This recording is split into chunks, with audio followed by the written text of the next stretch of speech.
Editor Chris here. We had some audio issues this episode, and I tried to get as much out as possible, but there's still some present. We apologize, and I hope you can enjoy the episode regardless. Also, if you're someone that knows about this and you want to give us some advice, I did put the email for our podcast in the description. Thank you, and have a good day.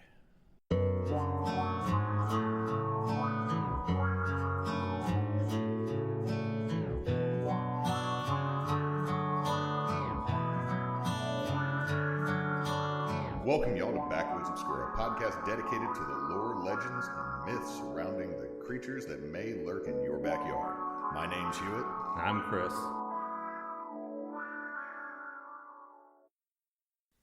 Hey Chris, how you doing today? I'm fine. Spent most of the week sick. That sucks. Sinus infection. Yeah. Honestly, I spent a lot of last week sick, but I couldn't take off work. Gotta love the American healthcare system. Yeah, it's like, well, if I were to take off, I would have not had money. So I can't. Yeah, and we need money for this weekend. Yeah, because we're going to McRaven House. Well, I was going to say Vicksburg, but Vicksburg. McRaven House. We are taking you to a ghost hunt for your birthday. Yeah, which I am excited about. And we're going to have a beer flight and get some weird-ass pizza. There's an adobo pizza at Key City right now. Yeah, I saw that. I actually went to the website and looked at all the stuff they had, and I'm like, part of me is like, I want to get the steak? I want the leek pizza, though. Do they have the leek pizza? Creamy leek pizza. That sounds very dirty. Creamy leek pizza. Creamy leek pizza. All the cheese. All the leeks is leaking out. All over the bread. It's creamy and it's leaks. Okay, we gotta stop. It might even be considered moist. Okay, we gotta stop. We're done. We're sorry. We're future Chris. We're sorry. Yeah. I already have so much to do. No, I've been having fun. Like gross beat thou? Yeah. I still need to release that episode. Future Chris, release your episodes on time. Three Cheek Beast. Oh yeah, that one too. Bust Druid. I have a lot of episodes I need to go through. Whitey. Did I really? Is Whitey actually out now or not? Am I being mean? I don't know if Whitey's out. I don't know either. I'm trying to remember what was the last one as of this recording. I listened to it earlier this week. I mean, now you're just giving people, like, all 12 of our listeners. We've gone up. I can tell. Awesome. We're also on Apple finally. We're also on Apple. We learned how to use Apple.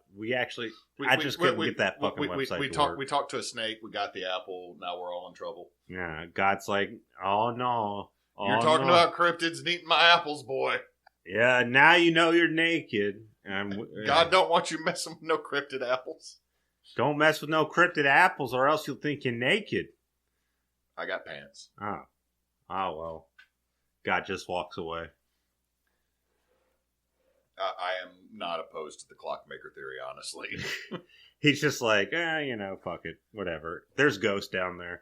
The whole reason ghosts are here is God. Like, I wound the clock. I walked away to go play Xbox, came back. The fuck did you do? It's like, what the fuck happened? Michael, what the fuck is up with all the ghosts? Damn it, Michael. You're not supposed to be smoking all the stash. It needs to last at least another 100 billion years. Damn it, Michael. Anyway. Got it from Raphael. So, yeah, it's been a week. And, I mean, it's always fun to get sick on, like, a long weekend for you. Like, I mean... I get it. I mean, then again, my long weekend was spent in Baton Rouge taking my son to his neurology appointment. Yeah, which, hopefully that went well. He is diagnosed with epilepsy, but I expected that. We're going to do an MRI in the future. And that's fine. It's just another thing to try to make sure that we're giving him the quality of life that he deserves. Now, curious, like, is there like a sliding scale to epilepsy? Or? There is. Okay. Because, I mean, he had absent seizures when he was about 3 to 4. And this was considered a standard complex, which is a really weird naming system. Yeah, standard complex seizure. Yeah, but he's okay. EEG showed what we expected. We have medication to help him. And that kind of segues into something I wanted to say before we move into the actual right. Point of this is that currently, Backwoods Obscura, as part of Team Bonus Action, a charity D&D and other RPG group, is partnered with Batchin's Children's Hospital through Extra Life and the Children's Miracle Network of Hospitals. So if you see any of the streams that we usually do on Monday, Sundays, and you can donate, please do. And if you hear this at any other time during the year, please still donate to Children's Miracle Network because they help families that might not be able to afford children's medical bills. Medical bills, beers. I mean, I don't know when times are tough. I've seen the price of medical expenses. Beers might be an option. Yeah. But no. Well, I was gonna say it's just like when you're going through a lot, sometimes you might have a medical. But the thing is that we're moving into the Christmas season as the time of this recording. I don't know when it will actually get posted, but between now and the end of the year, we are partnered with Extra Life. If you can donate, please do. It's a great cause. Awesome. Yeah, it is. Not because I will get any of it, but there's folks that definitely. Yeah. To be clear, if anyone's been listening for a while, we don't make anything.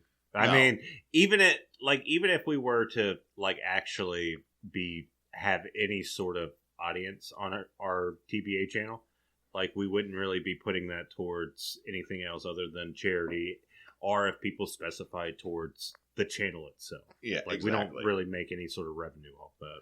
So, anyway, what do you want to talk about tonight? Well, I talked about Jean Lafitte or Jean Lafitte.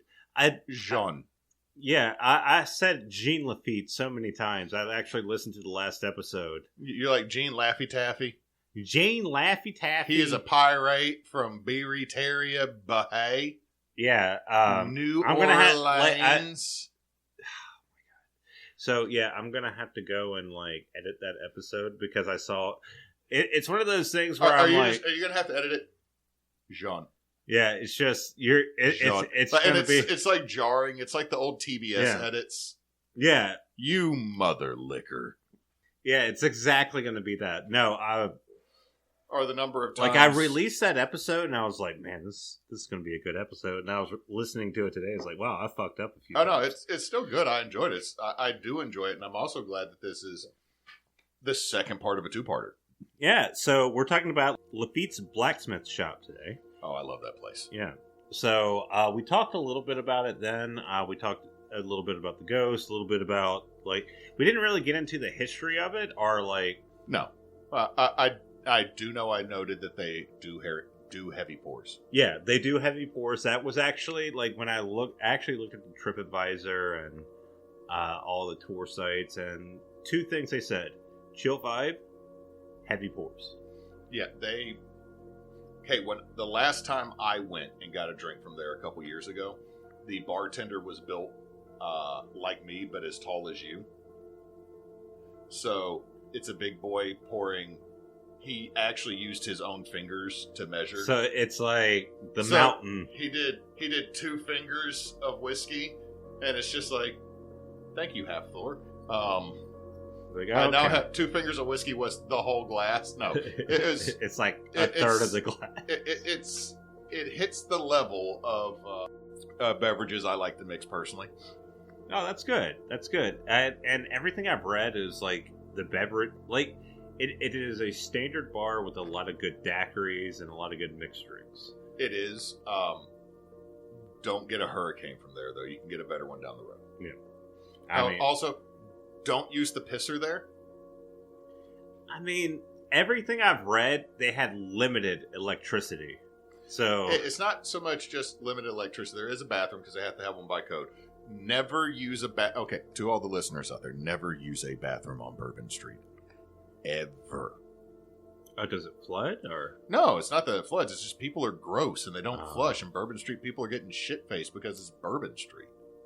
Oh, right. I wasn't thinking about that because everything I read about this place it's not like your typical Bourbon Street. Oh, it's not, and that's the reason I like it. Yeah, even as a tourist trap, it's still apparently I'm not a New Orleanian. it is still somewhat recommended just because of the vibe itself. Okay. Before you get started, let's just break this down because the blacksmith shop is both of our vibe. It is a building dating back to the 1700s or 1800s. It still has the original fireplace. The only modern aspect that has been added in, other than a flush toilet, is the bar. Apparently it has a piano, too. I do not recall that, but I cannot deny it existing. Also, the reason you and I would like it is, if you hit it at the right time, you can sit down, enjoy your beverage in a very cool aesthetic, and then get up and go. Yeah. But it's also one of those of, hey, I'm going to hit the to-go window real quick and just fucking go because there are way too many drunk people in there. Yeah. Like, okay, so they do have like a to-go window. It's more like there's a part of the bar that kind of wraps towards the door. Okay. And it's Bourbon Street, so... Yeah. If anyone who has never been to New Orleans, there are literally like walk-up bars where you can just get a drink. No, pretty much the entire French Quarter, or at least Bourbon Street, is open carry alcohol. Yeah, no, it was in Decatur too. I mean, you can get a drink if you stay. I believe it's if you stay in the French Quarter, you can have a drink and walk around. Now, I do know that in Carrollton and Uptown, you can leave on your own accord on feet with a open bottle or a plastic cup from a bar. New Orleans has some very, very lenient drunk in public laws. Yeah. But yeah, so this is said to be one of the oldest buildings in New Orleans. It was constructed around the 1770s, according to Wikipedia. We're going to get into some little things here, but it said in the 1770s it was constructed, which is the Spanish colonial period. And of course, you can get more into this, but anyone that's like doesn't know much about American history, Louisiana, or specifically the Louisiana Purchase, traded hands between the French and the Spanish before ultimately getting bought by the United States, because they lost the French and Indian War, or as our friends in Europe like to call it, the 7 Years' War. And the King of Spain was a Bourbon, and the King of France was a Bourbon. And so, to make sure England didn't get all of its possessions in North America, because French is petty and spiteful like that, they slowly slid under the table Louisiana, and Spain's going, wait, so now Florida and Mexico are connected? Fuck yeah. And then there was a fire that burned down most of the French Quarter, so that's why most of the French Quarter is actually Spanish architecture from the late 1700s. And this building actually has some of the like Spanish architecture. Other fun fact is the city we live in is named after the governor of Louisiana from that time. Really? Well, our original name. Oh, okay. We were Fort Miro. Yeah, right. Named after Governor Miro, who also attacked the British during the American Revolution to steal back land. He was like, America, I'll help you. What are you doing? I'm getting back my land. And England, are you really helping them? Spain. Yeah, of course. The website of the Lafitte Blacksmith Shop. Oh, they got a website? Yeah, they got a whole website. Is it brought to you by Squarespace? It feels like Angel Fire, really. Oh man, hey, Squarespace, give us a sponsorship. But okay, so the owners of the bar, per the website, put the construction around 1722 to 1732 by a man named Nicholas Touze, or Touze, at Touze. Touze or Touze. Yeah, you're right. Yeah, so this would put it before the Spanish colonial period, because that would have been 1968 was when the Spanish colonial period. 1968 or 1768. Holy fuck, my brain. Yeah, I was gonna say 1968. Yes. Oh, we're still owned by the Spanish. What the fuck? Oh god, that was still when the Franco regime was in charge of Spain, so it would have been a fascist country. Oh my lord. Oh my god. But yeah. And they also state it is the oldest building to operate as a bar in the United States. That one I think might be debatable, but I'm still down with it. Well, I want you to note the language there. In the United States. They say oldest building to operate as a bar in the United States. I see what you did there. Yeah. So we'll get into that. May I have your hand type situation. Yeah. It's kind of like we're gonna do some fey magic here, some fey finagling. But yeah, the Preservation Resource Center for New Orleans state that the building was constructed for the Bartholomew Robert family, a carpenter. Every time I tried to Google this guy's name, it came up with the pirate, Bartholomew Black, or something like that. You know, you can't roll out to the same dude. Did you ever see him in the same place at once? I tried looking up his name. I didn't see anything about him aside from him being a carpenter. But he owned his family owned the building from 1773 to 1833. They state that the location is not the oldest bar for the U.S., nor is it the earliest established bar in the U.S. But it's the oldest building that was a bar. Yeah, you see where we're going with this. I see. You know what? We're from Louisiana. We love a technicality. Well, you gotta love a technicality. The article written by Robert Kangalosi. Fucking hell. What a name. Kangaroosie. I'm not going to say that. Also dismissed the idea of smuggling tunnels in NOLA, which we'll get into that too. But I just wanted to bring that up because of the fact that, like, in the last episode of Jean Lafitte, there was so much, or there wasn't a lot, but there was a little bit of talk about, like, smuggling tunnels in New Orleans. And I've always was like... Well, to be fair, remember that part of the foundation of the Riverwalk Mall is the filled-in remnant of what was going to be an underground shopping center and small-scale subway train until a hurricane flooded it, and then it was full of water. Of course. I did find some nice little tidbits here. It used to operate at one point as an ice cream parlor. Okay, I'm down. Yeah, and getting into some of the modern history of it, it was the original location of Cafe Lafitte, are now called Cafe Lafitte in Exile, which is the oldest running gay bar. When did it start there? Okay, so Cafe Lafitte in Exile states that it's the longest running gay bar established in 1933.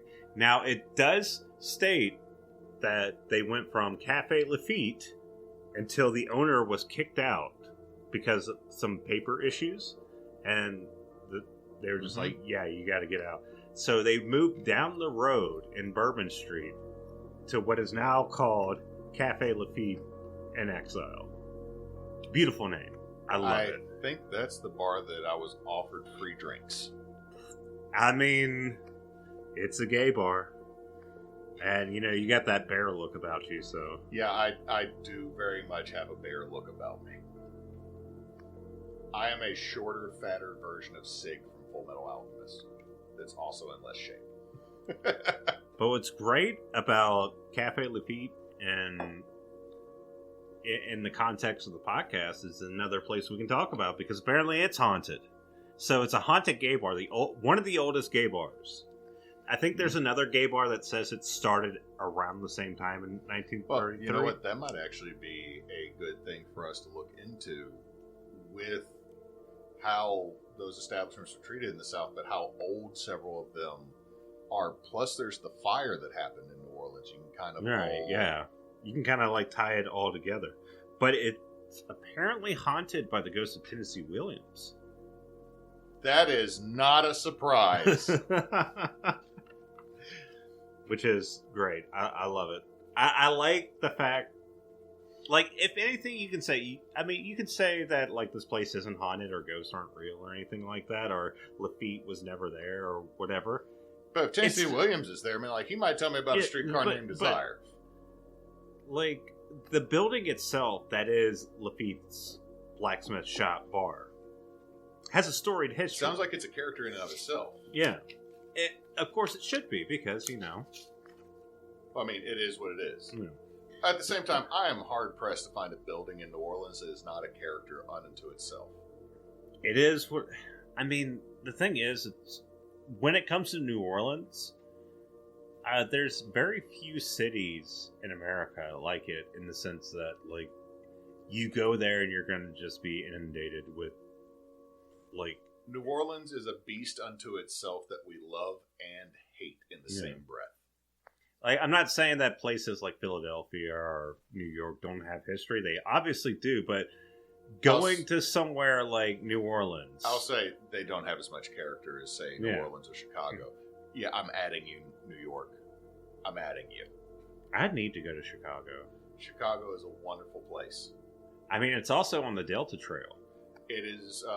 fun fact about Chicago is it's actually considered it's considered the most northern southern city because of the Great Migration in the late early 1900s with the number of people that left. I think I remember there. I remember hearing about that because. Also, there's a good chance that the reason that deep dish pizza is the way it is because of a lady from Mississippi who used to dust all of her biscuits in cornstarch.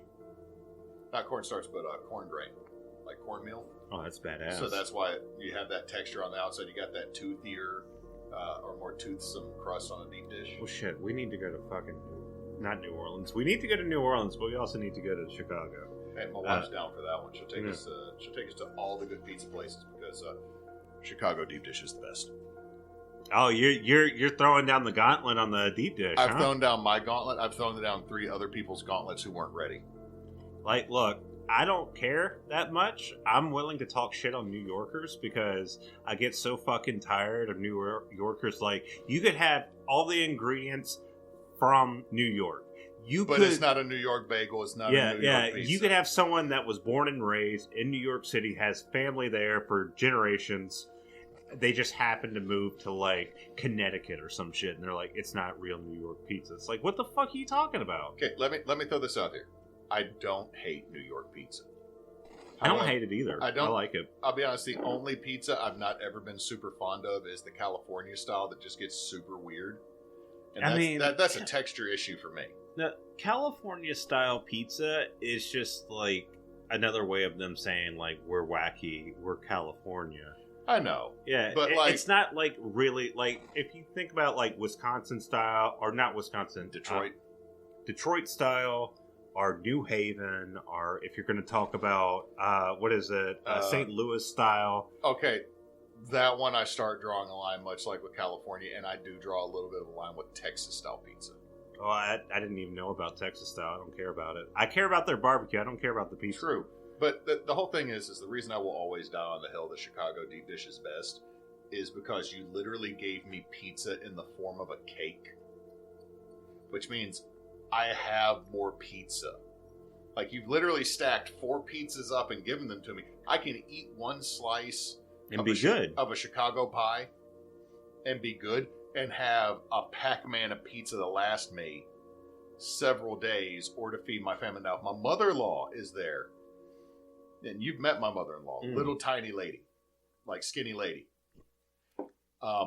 She ate 4 pieces to the 1 piece of pizza I had in Chicago. And I'm like, how did you put that all away? I'm full. She goes, practice. I've done this before. Before you were born. Look, boy. Hold on. You came to the deep dish pizza as a grown man, but I was born in it, raised in it. Of course. We had to go there. So, what is the connection between the property or the building that is Lafitte's Blacksmith Shop and the Lafitte's? Secret smuggling tunnels? No secret smuggling tunnels. Oh, man. There's no actual secret smuggling tunnels. That'd be cool, though. Like, it is said to have been owned, or the Lafitte's have operated from the building as a blacksmith shop, but that was a front. Was that their fence? Was that their beard, for lack of a better term? A beard as in like a front? Or yeah, as a front. Yeah. So it was supposed, like, that's the story. I dig it. Yeah. According to you, from the last podcast, it's a fairly small building. It is if I recall right. And I've seen pictures of it. It looks small. I've probably actually seen it in person. I just don't remember. If I'm not wrong, the sitting area is not much bigger than the room we are currently recording in. Yeah, so that is a pretty small area. But nevertheless, people say it's a blacksmith shop and a front for all the things they did, such as contraband, slaves, things like that. Yet, unfortunately, that's... we definitely said that in the last episode where we mentioned Lafitte. Lafitte did... trade in slaves. Did trade in slaves. It wasn't a dabble. It wasn't a dalliance, as some websites have said. Oh, no. I saw some of the documentation of Pierre, and he had he traded a lot of slaves. He was waist deep in it. I mean, the thing is we're also talking about the 1700s, the high point of the American slave trade. Technically the 1800s, I think. Well, okay. I know the 1700s. Yeah, 1700s. Now, if either of them were engaged in slave trade, 1808, I believe, is the cutoff point in the United States, which would have been after the U.S. bought Louisiana. But the 1700s was the high point of the North American slave trade. Right. So if you were sailing and you were involved in the business, that was the time that it would have happened. But as of this moment, despite a lot of the Lafitte's names being over documentation, there's no real documentation that's showing that they operate there or own the buildings. Now, there is one city license for a building on Bourbon Street for Pierre Lafitte, but it's suspected to be the Lafitte Guest House or the Lafitte Hotel. Yeah, it's just down the road. Yeah. So, it's apparently that, but also the license was for a butchery, not a blacksmith. Now we need to go to a butchery. They have one in New Orleans, right? Yes, the St. James Cheese Company. Oh, we gotta... Adding to the list of shit we need to do. We need to... Oh, no. Next time we go to New Orleans, I'm taking you there. So you can watch them butcher a whole hog while you eat a sandwich made out of a previous hog. Oh, that's awesome. And they got blood orange beer. The likely scenario when it comes to whether or not they operated there was either A, they might have not operated there, but if they did, it would be B, either the documentation has been lost, or C, they operated there, and the people who owned the place, they had people who were the faces, and they were the secret owners / yeah, or someone else owned the building and they just did business. Right. You know what I mean? It's like, it's one of those of like every movie that you've seen, like someone shows up at a party and then they gotta go to the double back room. Yeah. Yeah, exactly. Now, the thing is, it's like none of the stories about it being connected to Lafitte happened in their lifetime, at least.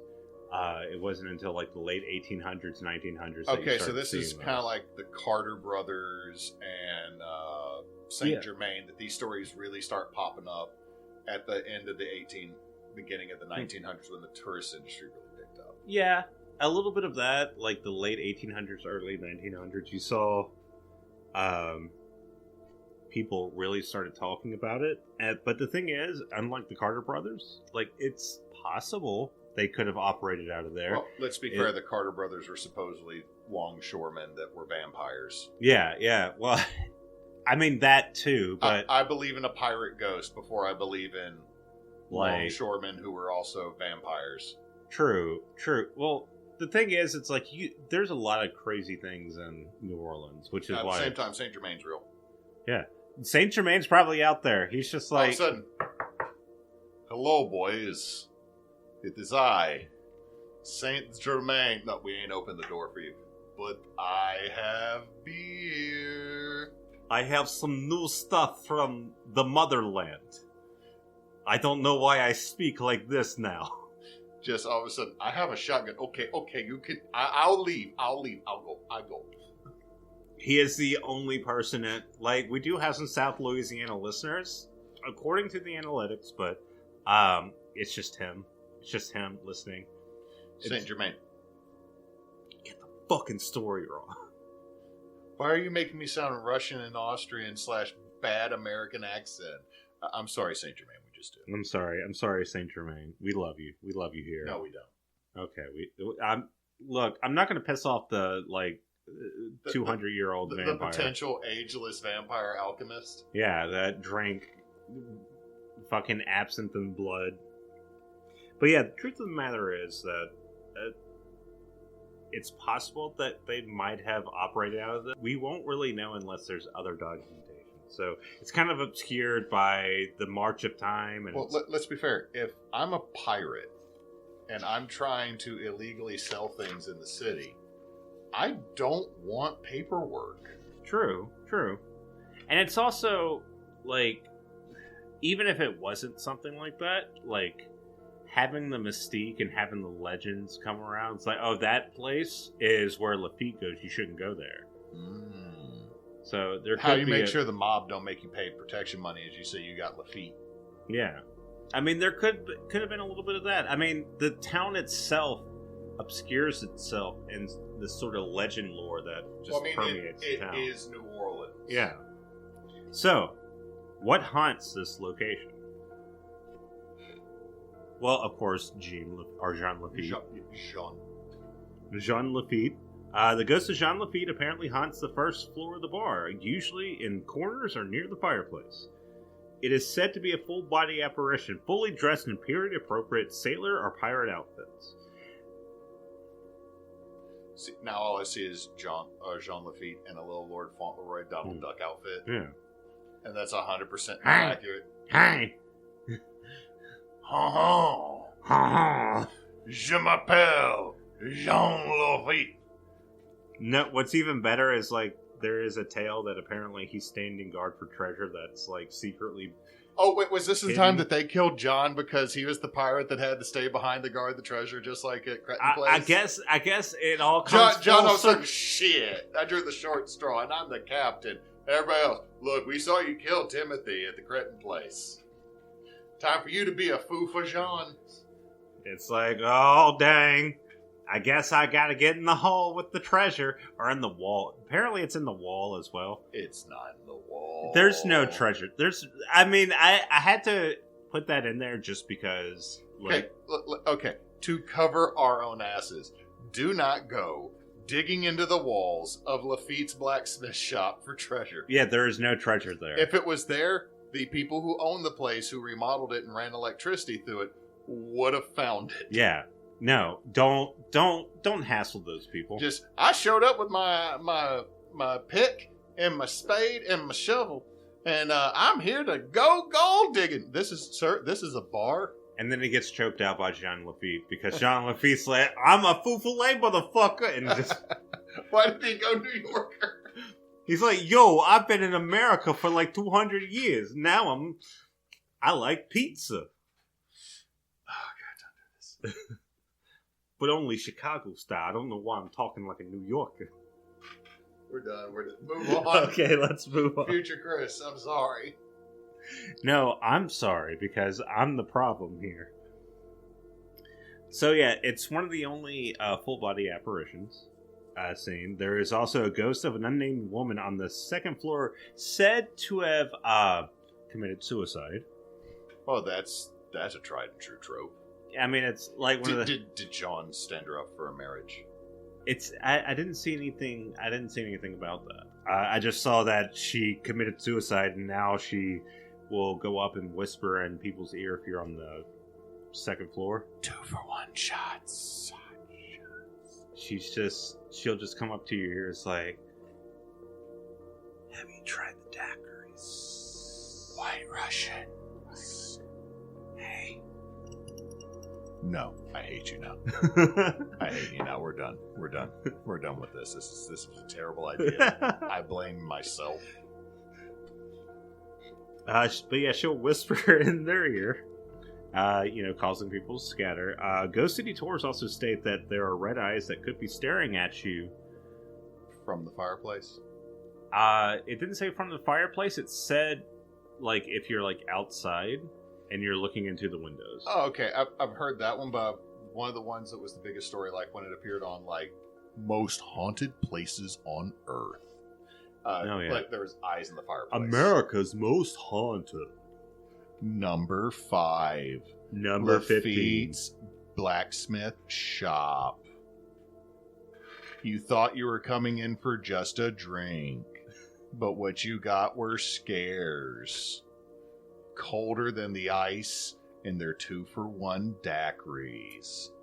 Fucking Lafitte's like, get the fuck out of here. I've just got myself haunted from like 5 hours away. John Lafitte's foot lettuce. God damn it! No, we're not go. Okay, we. This episode has gotten really weird. So, like many other areas, you can sometimes hear disembodied voices. Of course, the voices of people celebrating. Apparently, you can hear parties on the second floor, things like that. You have cold spots. You have things that fly off the shelves, feelings of uneasiness, and everything else you would expect from a haunted location. Yeah, this sounds like your standard. Yeah. Sounds like your standard. And it's one of the things, it's like I wish I had more to go on when it comes to the haunted part of it, because, like, when it comes to, like, some of the stuff you, like, I'm gonna... La Petite Theater. La Petite Theater. I fucked it up so many times in the last episode. You had La Putitang Theater. La Putitang Theater. There were like so many ghosts, and you had like so many stories. This is like, yeah, Jean Lafitte's there. There might be some fucking lady. You might see some eyes. Okay, so you got like normal haunted, where I had like the welcome to Costco. I have ghosts. Yeah, like yours is like this whole big ordeal with the ghosts, and here they advertise it as one of the most haunted places in America. Well, let's but be it's honest. Also like let's clarify this. Is this haunted or New Orleans haunted? I mean, if it's haunted at all, it'd probably be New Orleans haunted. All I'm saying is, you know what I mean by New Orleans haunted. I have a ghost tour. I'm tired and I need to take a break. Here's a house with a really nice, very ornate French Quarter aesthetic to it, with like a third floor freaking okay, catalog. I see what you're saying. Like, it's probably like the Sultan's Palace is New Orleans haunted. You know what? The La Laurie Mansion is haunted. Okay, so Lafitte's Blacksmith Shop, don't come at us. It's probably more New Orleans haunted than... Like, it's an old building. People die in old buildings. I mean, I'm not going to say there's not a ghost, but... Are people... statistically, there are going to be more people that have died in an old building than not. Than a new building, but also it's New Orleans, where people have been for like 300 years. But the thing is that... Let's break this down. And I hate to be a skeptic before you finish this. Here is an old, cool building on Bourbon Street. People blow hundreds of dollars on Bourbon Street. How do you get people to stay? How do you get people to spend money? How do you get people to all of a sudden look at this building you just stopped by and go, oh shit, that might be haunted? You stop at a bar that's like, ooh, we're haunted. You want a haunted tiki drink? But not that they give tiki drinks there, but you get what I'm saying. Yeah.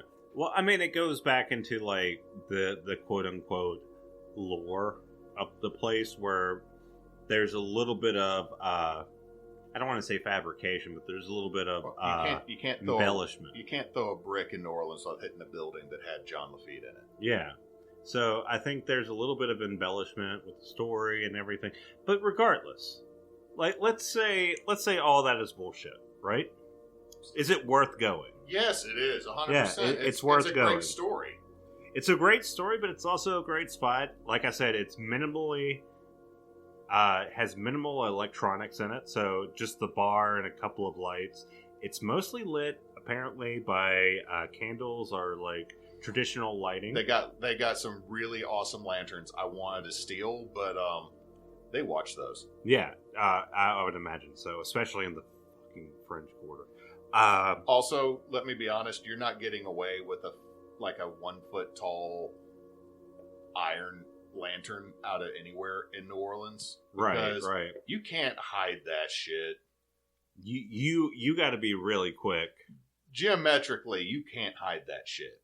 But apparently the drinks are good. They have a few. They are very good. Their rum and coke, their rum shada, and their whiskey and coke is very good. And apparently it's a piano bar. That's what I've read, but that might have been outdated information. Well, no. I've never gone when the piano was playing. Maybe that's it. Maybe... Like, you want to know when I like Lafitte's Blacksmith Shop? 10 a.m. in the morning. Okay, that's fair. Yeah, there would not be a piano playing. Let me be fair. I love Bourbon Street at 10 a.m. in the morning. I mean, but that's like no one's there, so no, you can just... I like going to a bar when no one's there, enjoying the vibe, get my drink, tip very well, and then go. Because I'm there to enjoy my beverage and to enjoy the aesthetic. And hey, if you could drink in Independence Hall in Philadelphia, you do it. Yeah, obviously. But yeah, with that in mind, the sources... Oh shit, that's a lot of sources. Yeah, I went to a few places. Chris, you researched. I did do a research. Okay, so Wikipedia, sorry, for Lafitte's Blacksmith Shop. Shut up! I'm sorry I came off as an asshole with that. I apologize. Lafitte's Blacksmith Shop and Lafitte, WATE, unveiling the mystery of Lafitte's Blacksmith Shop, a tale of New Orleans, a toast to New Orleans history. New Orleans local, the New Orleans Historical, Forbes, the Andrew Jackson Hotel, Haunted History, Atlas Obscura. What else do we have? Ghost City Tours and the Food and Wine, which... We need to go stay at the Jackson Hotel. I would love to go. Well, I just want to stay at a haunted hotel, just for the fun of it. But yeah, that's the Lafitte's Blacksmith Shop. You know what, dude? Thank you for doing this one. I kind of wanted to snatch this one up a while back because it's one of my favorite haunts. When I go to the city, that and the Absinthe Bar right next to the church. Which I gotta take you there. Yeah, I need to go to both places. Yes, you do. Because I think they're both places I've walked by but never actually stopped. And I'm 100% sure I've seen Cafe Lafitte in Exile because I think we'd get way too many free drink offers. We are of a certain physical build that is attractive to some individuals, mostly our wives, but also a whole lot of dudes, to my understanding. Hey, you know, I'm glad to have the flattery. Good hugs. Yeah. Good hugs. But yeah, we are Backwoods Obscura. We release every Tuesday, and we are on most podcatchers, including Apple. Finally, yay! If you listen to us, be sure to give us a like or subscribe. Also, comment because that helps with the algorithm. Yeah. We are also on our YouTube channel. Well, it's my YouTube channel. If you want to give a little bit of algorithm boost to that, you can go to the Backwoods Obscura podcast and just like and subscribe there. Listen to an episode you like. Aside from that, we are also Team Bonus Action. Team Bonus Action is a charity D&D tabletop and video game playing group. Currently, we are partnered with Extra Life and the Children's Miracle Network of Hospitals, specifically the Batson Children's Hospital in Jackson. All donations between now and December will go to them and will be spent to help on children's medical bills. So if you can give, please do. Now's the season to do it. And we greatly appreciate it. You can also find Team Bonus Action at teambonusaction.com on Facebook, Instagram, Threads, Blue Skies, Twitch, and YouTube is Team Bonus Action, and on the hellscape that is Twitter at bonus_team. And hey, I'm glad you listened, and I hope you have a good day or night or whatever time it is. Hey, go hit up the Blacksmith Shop for a fairly decent drink. Get a good drink. Wow.